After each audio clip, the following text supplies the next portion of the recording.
All right, ladies and gentlemen. All right, we're about to get started, everyone. So we got a great talk tonight. But we got a couple words from my main man, Tyler Wrightson first. He wants to make an announcement. Cool. So here we go. Right now? Yep. All right, cool. Gracias. What's up, guys? It's been a little while. Sorry I haven't been around. No worries. So, a couple quick things. Hello. All right, so a couple quick things. Elite is exploring this cool opportunity with a company called Kitware, which is local. They're an international software company, but they're based out of Clifton Park. They do some very, very cool things. A lot of what they do revolves around visualization of data. And so we're teaming up on a potential project to implement visualization for cyber-related data. So what we're going to do is post a Google form on Twitter. And if you guys get a chance and you want to answer these questions, we would greatly appreciate it. Two simple questions. The first one is, what kinds of cybersecurity data do you deal with? Feel free to get as nitty-gritty as you want. And the second one is, what kinds of visualization do you wish you had for your data? So again, the cool thing is the conversation we've been having is, we're experts in cybersecurity, but they're experts in visualization. So we're not even going to go to them and say, here's what we want to specifically see. They're going to say, okay, based on what you're telling us, here's great ways you might not have thought of visualizing this. And if we get a chance, we might release something potentially even open source. So it could be very, very cool. We'd love everyone's input on that. So second, we weren't necessarily planning on giving an Anycon update tonight, but I will allude to where we're at right now, which is we will probably be announcing dates relatively soon, and we're going to take a slightly different approach this year, and which we'll post online the reasoning behind this and all that. But ultimately what we're going to do is focus on a capture the flag style event exclusively, probably for 2 days. And so based on a lot of the feedback we got, it'll include training and accessibility for people who might not have played CTFs before, right? So we can make it accessible and friendly to noobs. So again, super high level right now, but that's what we're planning for this year. Maybe a talk or two or some specific training options, but we'll definitely be eliciting feedback for that very soon. So that's it. That's all I had. Thanks, Michael. Yeah, no problem. Thank you, Tyler. So let's just jump right into it. We got senior security engineer at Vertek, Chris Maulding, to give you guys this awesome talk. You bought a SIEM, now what? Make some noise. Actually, just a couple quick announcements. I wanted to say thank you to Tyler and the whole team at Elite for having Vertek Cyber here at the March Cybeer event. It's great to be back in Albany. I'm Chris Ackley. I'm Channel Sales Manager and work with partners and customers across the country in regards to SIEM and SOC as a service. Chris Maulding, the man of the hour, is right here, Senior Security Engineer, as Nigel has mentioned. I do have to apologize to Chris before we start. So in the invitation, I was being funny when I said hacker extraordinaire Chris Maulding. So to me, Chris is a hacker extraordinaire, but to everybody else, he's a very modest guy. So I just had to get that out there. Also, from a housekeeping perspective, if you'd like, another beer or appetizer, just tell the bartender that you're with Cybeer. So I'm picking up the cost of that. I think a couple other things. Cheers. So the title is "You Bought a SIEM, Now What?" Very, very interesting topic that Chris is going to drill down into. And I think those are really the main points that I wanted to share with you folks. So without further ado, Chris Maulding. Thank you. Chris, do you want a chair? No, I'm good. Thank you. You guys can hear me all right if I hold it down here? Yep. All right. So we'll start with this. You know, who am I? As Chris said, I'm not hacker extraordinaire by any means. So we'll throw him under the bus because that was his sales tactic to get you guys here. There are not going to be any like fancy demos or anything like that. I didn't pray to the demo gods, so we're not going to go there. Got an associate's of applied science, computer information systems. Just a few certifications. Twitter, you can follow me on Baldini. That happened 1 year at a conference and just kind of stuck, so stays there. Just a little bit about Vertek. It's a managed service provider. They do custom software development, obviously managed security and telecom operations. Some stuff that we'll go over here. You know, what is a SIEM, the pros of a SIEM, some cons, you know, pitfalls, where you should start, what to log, how to trim the noise so you're not getting overwhelmed, adding threat intel, and then we'll bring it all together at the end and we'll have some time for some questions. So, what is a SIEM? A SIEM is a security and event management system. It's rule-based or statistical log correlation with centralized logging, and it's usually going to normalize your logs and allow for better visualization. This one here has got some basic concepts. You know, before SIEM, you're going to have all your logs all over the place. You're not going to have them in any one specific location. You've got your firewall logs on your firewall, maybe some application logs on a Linux server. You really want to get all of those together to try to get the best information in one spot that you can grow on and visualize and just build a better view of what's going on your network. And that's kind of what it shows here is, you know, you've got all your threat feeds, your servers, your switches, your NetFlow, you're feeding it into your SIEM, and there you can do correlation, visualization, all kinds of stuff like that. Why should you have one? You really want to get one, you know, for security purposes, but it's going to minimize the amount of time, detection time. If there is an event or you do get breached, you're going to have this and it's going to give you a better indication of what's going on. You're going to be able to see what's going on and it's going to minimize your time to respond. And it's also going to assist your incident response team because you're going to have all of those logs in that centralized location. You're not going to have to go pull them from 5, 6 different locations. You can analyze internal network traffic. One thing that's always stuck with me, and it's from one of my very first security classes it was a SANS class. My GSEC 401 was from Dr. Eric Cole. Prevention is ideal, but detection is a must. I mean, I think everybody here has heard that it's not if, it's when you're going to get breached. So that's why I really kind of like to talk about this topic. Who should use one? Obviously, if Chuck Norris tells you to do something, you're going to do it. You don't get beat up. I mean, I think Tyler got beat up by Chuck Norris recently. He wasn't listening. You got the first contact. Yeah. Business compliance needs, you know, PCI DSS, GLBA, HIPAA. We all know that there's certain logging requirements regarding access, retention, who's looking at what, who's touching what. You know, log management, incident response. You know, incident response is big. When something does happen, you got to be able to attack it quickly. And policy enforcement. A lot of SIEMs, you know, one that we use, Alien Vault as well. You know, if somebody's using Dropbox on your network, you know, it'll let us know. If somebody's using Pandora, it'll let us know. You can run reports, different things like that, and use that to work with your employees to better understand the acceptable use policy, what they should be doing on corporate assets and what they shouldn't be doing. Benefits of having a SIEM. So you're going to have a centralized logging location. Everything's going to be stored in one place. Your log retention, you could have, depending on your storage or the amount of retention that you need, you can store these for long periods of time. Event normalization, I mean, you guys probably looked at event logs. They're not fun to look at when they're just sitting there in front of you. SIEMs can help to normalize those and make them human readable and make it a lot easier for analysts to respond. Dashboard views. A lot of them you can create dashboard views inside of and search for something a lot quicker. So you can set a predefined search and say, hey, I want to look for this, I'm looking for that, and just go to town. It makes your analyst job a lot easier. Again, you're searching logs from multiple locations at the same time.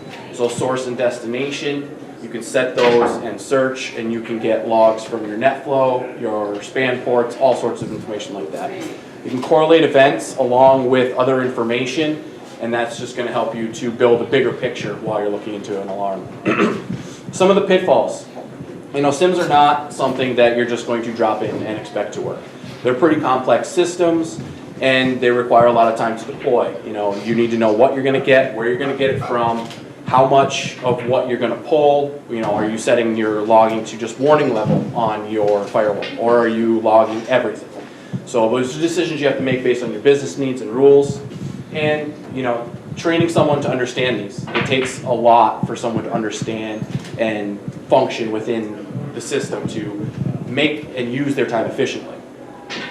So things that you're going to want to log, your core network devices, routers and firewalls. You want your internal traffic, your what you're seeing hit your network from the outside.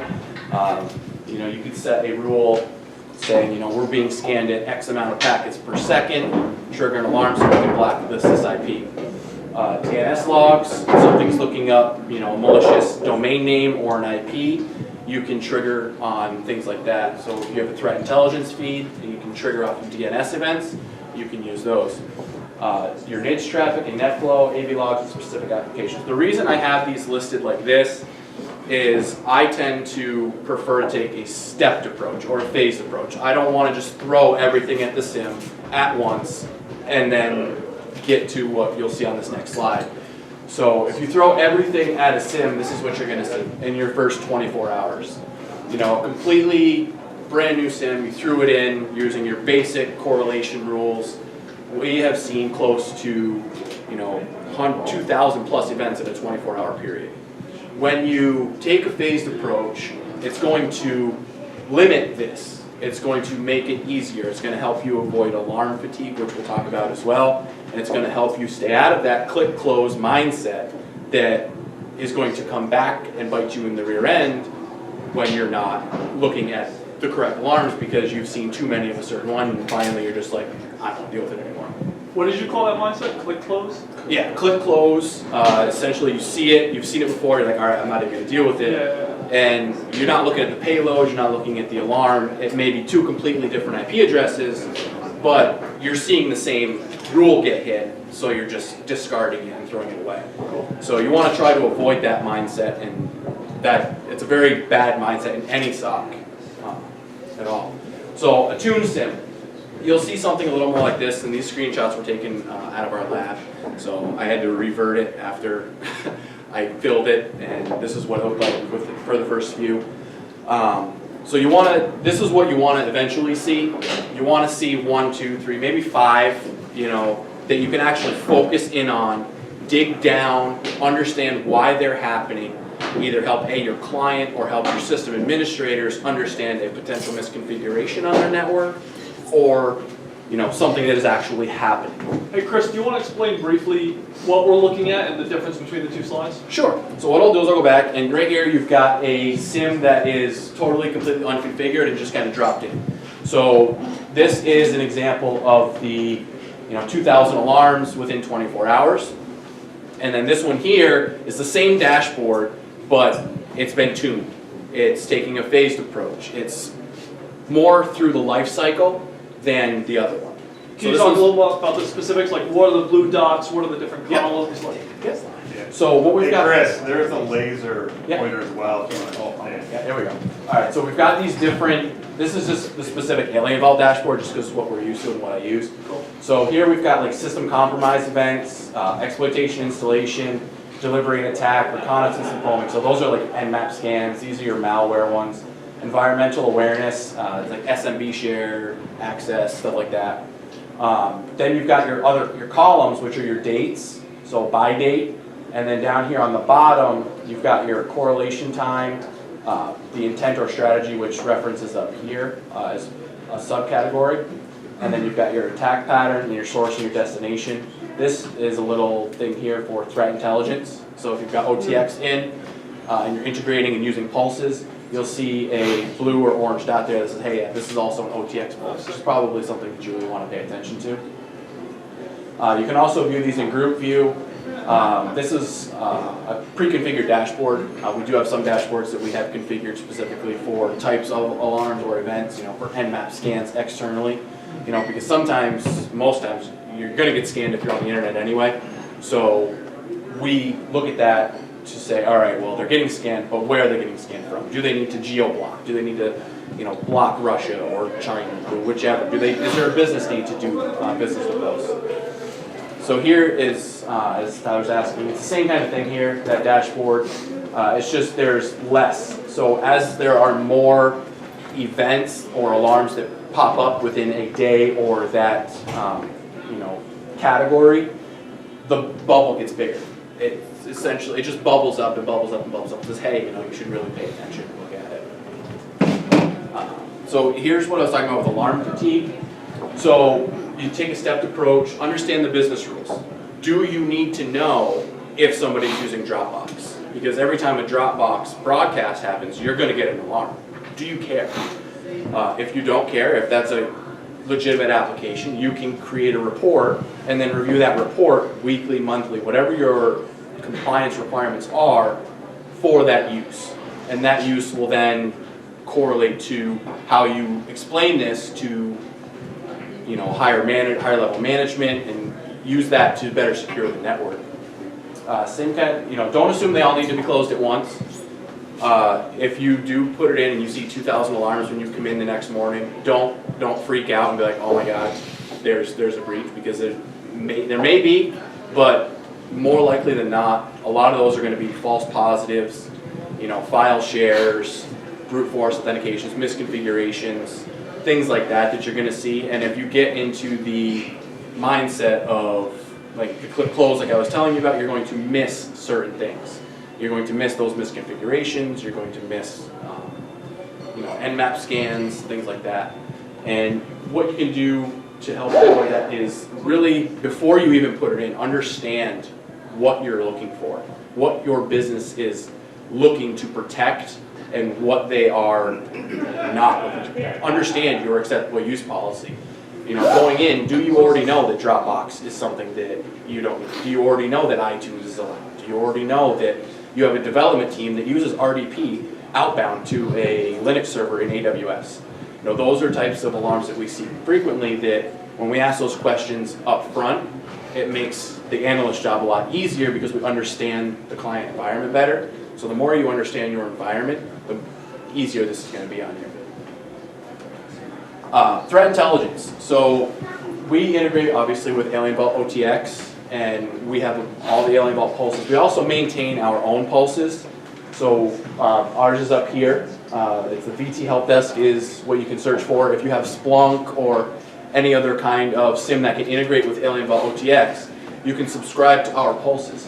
We have pulses that are updated daily. A lot of them are short-term or short-lived IOCs, as we call them. So for example, if any of you have heard of Emotet, it's a malware loader that's delivered via a Word doc. What I'm doing is I wrote a script to scrape URL hosts.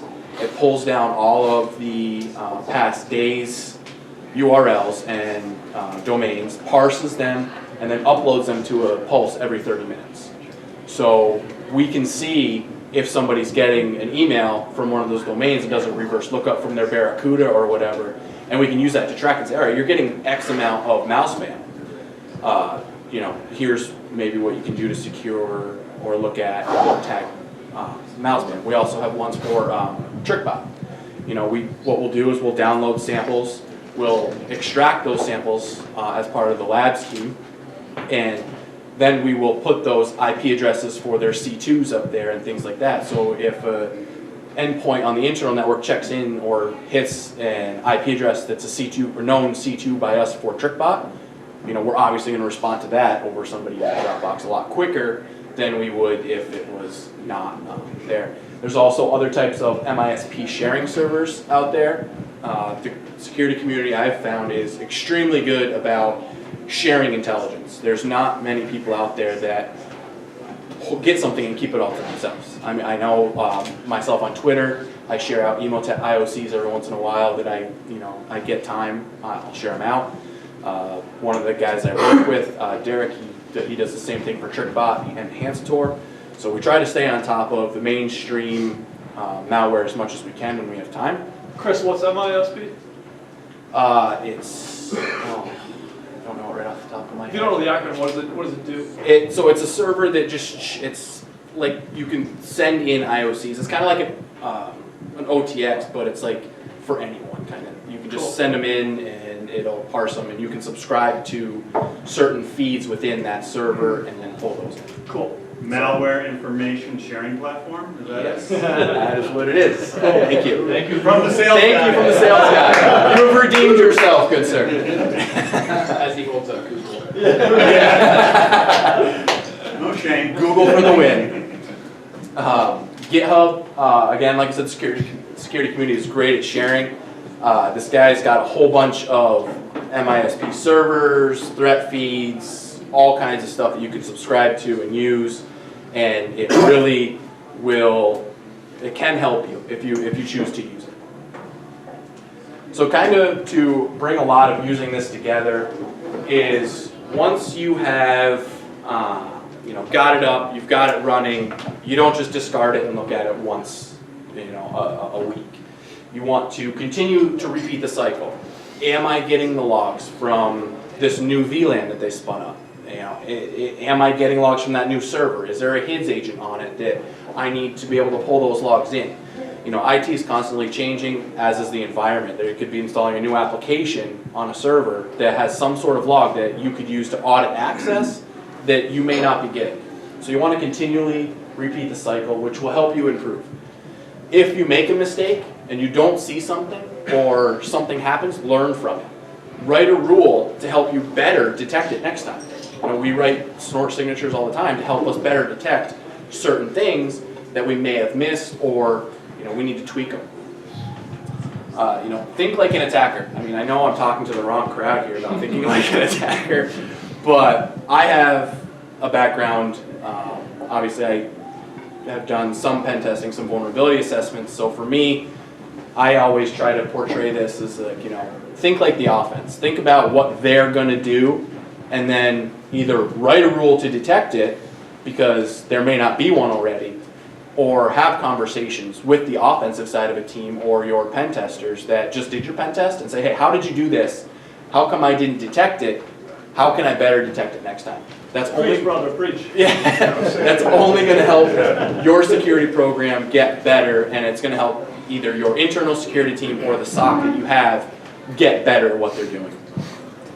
Understanding the system and how it works. I run into a lot of people that, they're like, oh, I can do this with this. Yes, you can do it, but they don't understand what happens behind the scenes. They don't understand, I've installed this set of snort rules. Okay, well, your snort rule misfired. How do you fix it? Do you go in and put a not content match in there?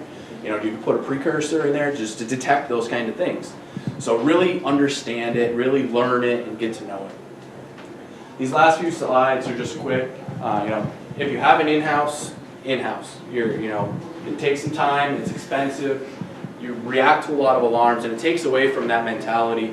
I see a lot of the in-house ones get into that click close, because you get one, it's usually your system administrator, which is the same guy who is responsible for resetting your receptionist's password when she forgets it and types it 3 times, or her Outlook's not working. So security tends to take a back seat to those things. If you outsource, there's no need to dedicate time. You're going to have, hopefully, you've vetted the MSSP that you're working with, and they're going to have a very good set of experienced security professionals, many different skill sets. They might have some guy who's good at forensics, some guy who's good at analysis, and some guy who's good at pen testing. Whereas if you're in-house, you're limited to what that one guy A, either wants to learn, B, has time to learn, or C, you're paying to train him to learn. The next one, you already have a SIEM, it's too noisy, you're not sure how to configure it, you have questions, shoot me an email, shoot Chris an email, follow up with Tyler. If you shoot me an email and it's a quick question, I will do my best to answer it as quickly as I can. It may take me a couple days to get back to you, but I will do my best to get back to you. If you don't have a SIEM, you need one, or you need guidance, again, if you just have some questions, a couple quick questions, hey, I'm doing this, what do you think I should do with these logs? Or where should I get these logs? Shoot me an email, shoot Chris an email, we'll do what we can to get back to you, or Tyler can point you in the right direction. There's a lot of information out there as well. And that wraps it up. Does any of you guys have any questions? I know Tyler asked a few during the... Sam, as a customer, how can I track myself on a maturity curve of effectiveness with my SIEM solution?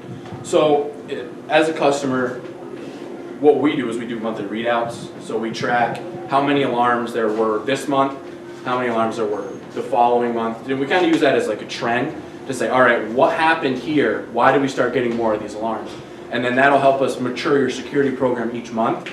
And then as you're maturing, you should see less and less alarms, and the alarms you see should indicate either a compromise, a major event, or a pretty big misconfiguration. Because as you're tuning it and adjusting it to your environment, unless something new is introduced, you're not going to see a ton of change. But that's where having, hunting and looking for those anomalous things where you guys are trying to hide comes into play. Is that? Yeah, so basically, if a false positive is easy to rule out because Right. you can look at something and see that it's gone, but a false negative is something I'd be a lot more concerned about. If I'm not getting an alert for something that I do want to look out for, how do I know that my SIEM, which I've bought to make sure I have visibility into my network, is doing what I want it to? So that goes into knowing your system. So if you are just relying on a base set of rules and not really understanding what rules are in that rule set, you're going to miss those things until something big happens and point you back to say, oh, this is a small thing that I could have seen had I written this rule. So, or, there may be an event in there that's already got a pre-written rule that says the severity of this is not, so for example, one that I recently saw was a DNS lookup for an OTS. It came in as a SEV, say 3. We want those to come in as a SEV 1 or 2, depending on what it is. If that comes in as a SEV 1 for that DNS lookup, but it's a false positive, then obviously there's something in there that we have to look at. But you can't ever just rely on a piece of technology when you put it in to do everything you're going to want it to do. You have to almost tell it what you want it to do in order to get the best out of it.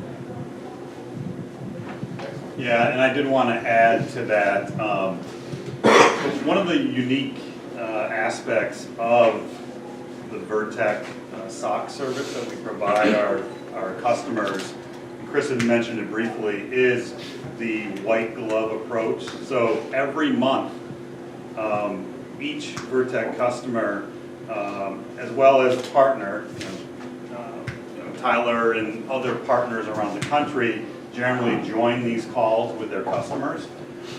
We have a scheduled call every month with every customer, and a security engineer from Vertek, not myself.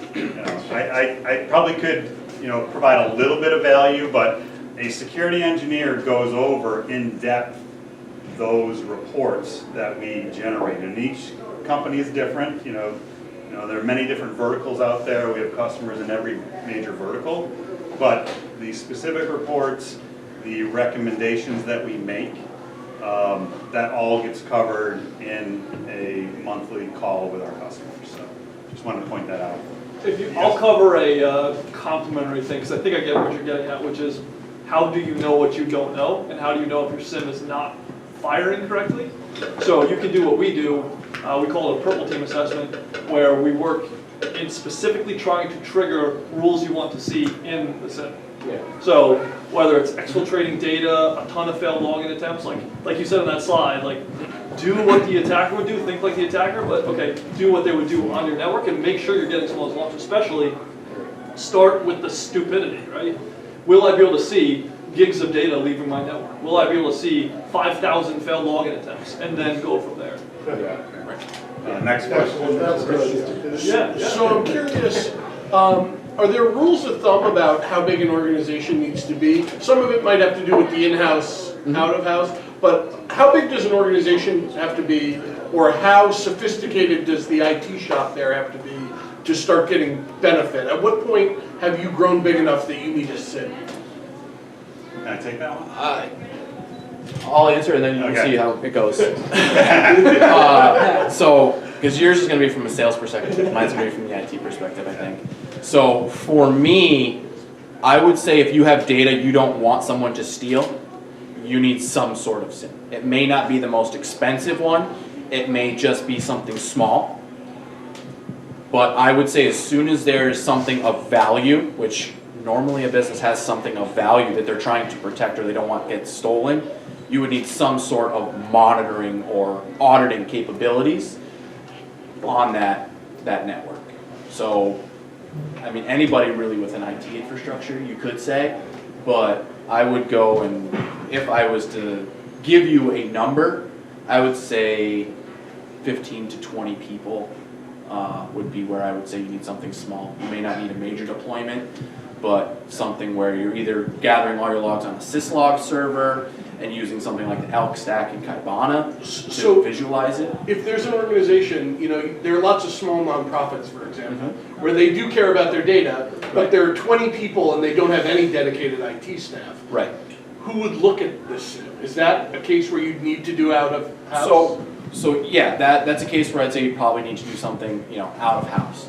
And there are things out there like OSIM or Security Onion, which are free versions of SIEMs that don't require a ton of knowledge to implement, but require some skill from some sort of IT professional. I would say that, you know, even if you were to put that in and check it twice a week, it's better than not putting something in and not checking it at all.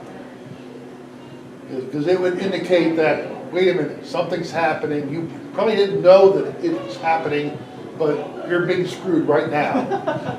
And it'd be nice to know about that, you know, before it gets to the point of saying, oh, by the way, we have ransomware throughout our entire organization, and everything's lost. So it's going to give you a heads up. It's not going to stop it, but it's going to say, hey, you've got something nefarious going on. You should react. Here's the information that I have, and then you have to act on that information. Yeah, I just want to add to that as well. So I guess a lot would depend on the organization, what they have for assets. But we have customers as small as like a 10-person financial services organization. That because they're in the financial services industry, they're regulated to have X amount of, you know, check boxes that they need to provide regulators. So we have customers as small as 10, but those small companies can generate a lot of events per second because all they're doing is on the web. They're, you know, doing stock trades and whatnot, researching. Then it goes up to mid-tier customers and enterprise customers.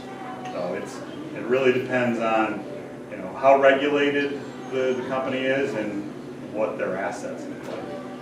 Yeah, you mentioned like information to protect, but your infrastructure and keeping it running is also of value. Right. You may not have any information, but if your infrastructure is gone, Right. That's you your know, point. you're out of business. You know, or you're going to be, you know, disrupted until you get that squared away. And ransomware really scares me a lot. You know, that could be really devastating to a very small organization. Yeah, I've seen a couple of ransomware infections that have taken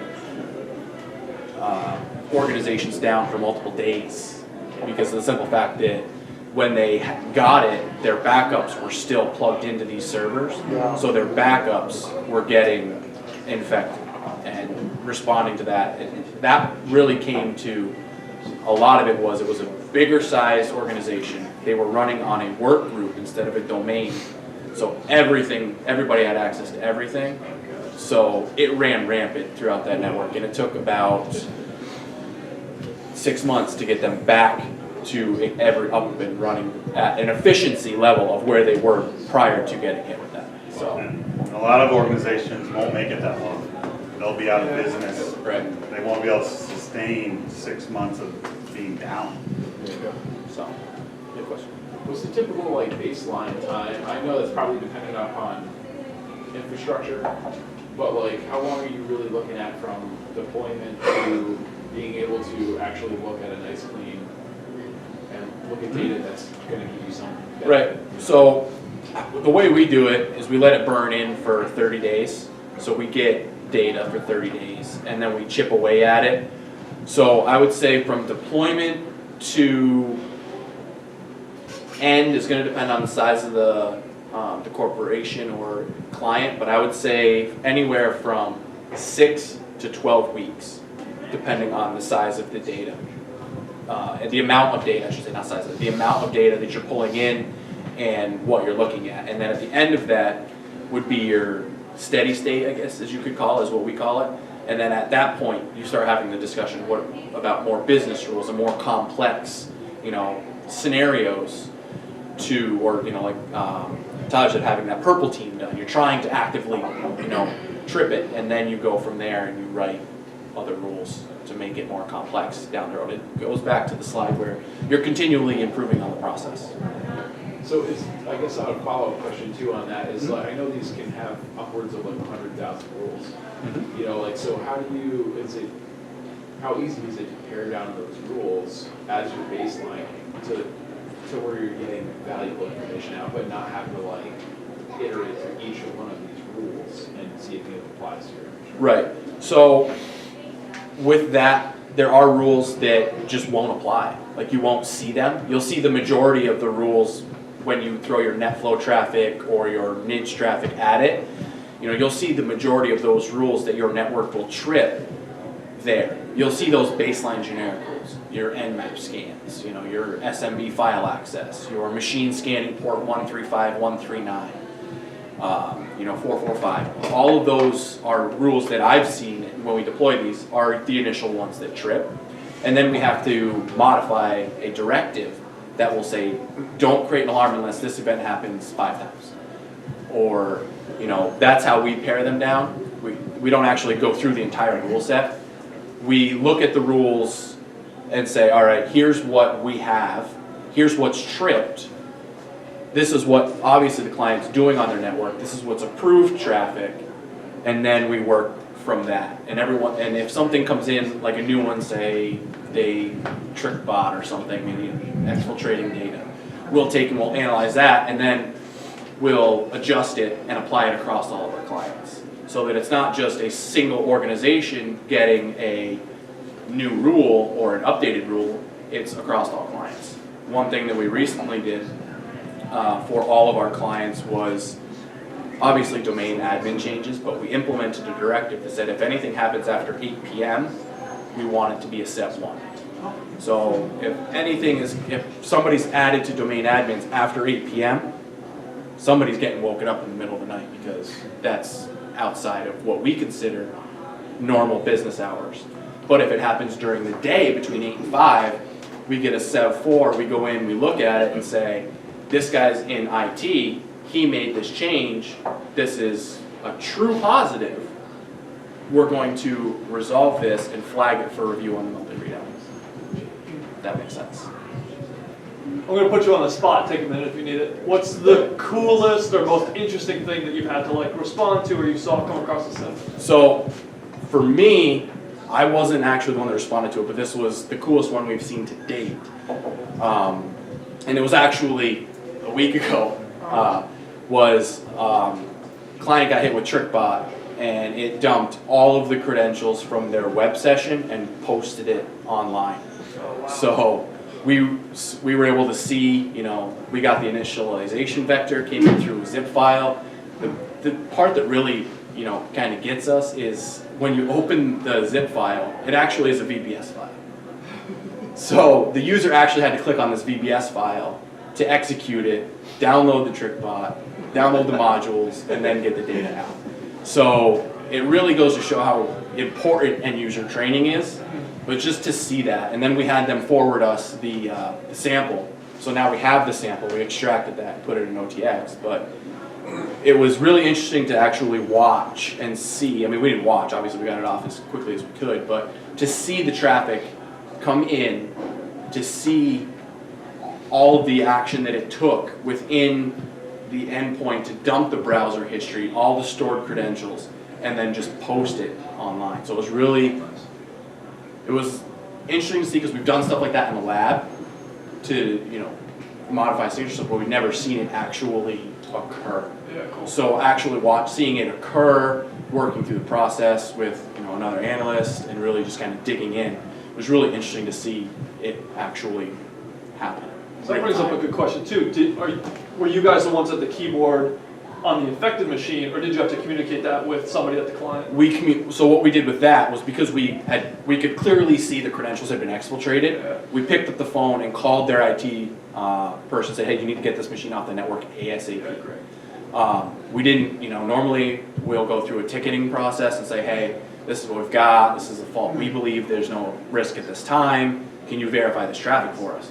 But because it was a verified breach, we picked up the phone and said, "Hey, you need to get this off the network as soon as possible." Cool. And I think total response time from the event happening to us having it fully analyzed was 28 minutes. Oh, nice. From the time of us calling the client to them getting off the network, the total time was 54 minutes. Sick. So we were under a half hour with the response time and analysis time, and then it was under a total hour to get the computer off the network before it could do too much damage. And I'd like to add, if that customer wasn't utilizing our service, that breach could have gone on for, what, upwards of a Months couple and hundred years, days? Months, or years. longer. It could have gone on, for a very long time. Yeah. So Cool. that would be the most interesting one I've seen to date. Cool. Yeah, so how important do you emphasize like encryption of log traffic to your SIM? So normally we have ways to decrypt it. We do have clients that do that and we do decrypt it, but most clients that we put these into are just sending us raw syslog data. So there is the potential there for, if there's someone there to man in the middle of that and manipulate that data. Right. I assume that's what you were getting to on the back end of that. Yeah, I mean, like, is that even a concern from your end? Like, I mean, do 90% of your clients send you unencrypted traffic, or are they like? I would say it's closer to 95% of our clients send us unencrypted traffic. We have one client that does encryption with the VMware and their encryption between hosts and stuff like that, but we've worked with them to decrypt that traffic to get it to us so that we can normalize it. Okay. I think a lot of that comes down to cost Okay. that the customer would incur. Because even the smallest organizations, they invest in a SIM and a SOC, but at the end of the day, their IT budget only goes so far. And you make a great point.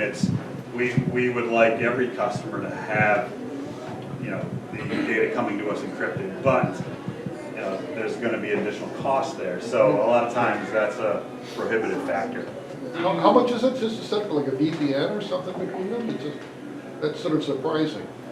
So it comes down to more than just a VPN, because you're going to have, you can do an SSH channel or something to the device. Yeah. But then you're opening more ports and configuring more, on our side and on the client side. Some of their clients, they just don't understand or want Firewall to set rules that and up. stuff like that? They don't. It's a lot of overhead and configuration, within the network. If you create 50 SSH tunnels to the SIM, you're taking up a lot of bandwidth going all over your network. Whereas if it's just raw data over, UDP on 1514, it's going to be a lot lighter to the network performance than it would be encrypting all that traffic. So that begs the question. I mean, do you see any exploits from unencrypted, SIM traffic ever taking effect? Right? Because if that's minimal, then of course, obviously, that overhead isn't worth it. Right.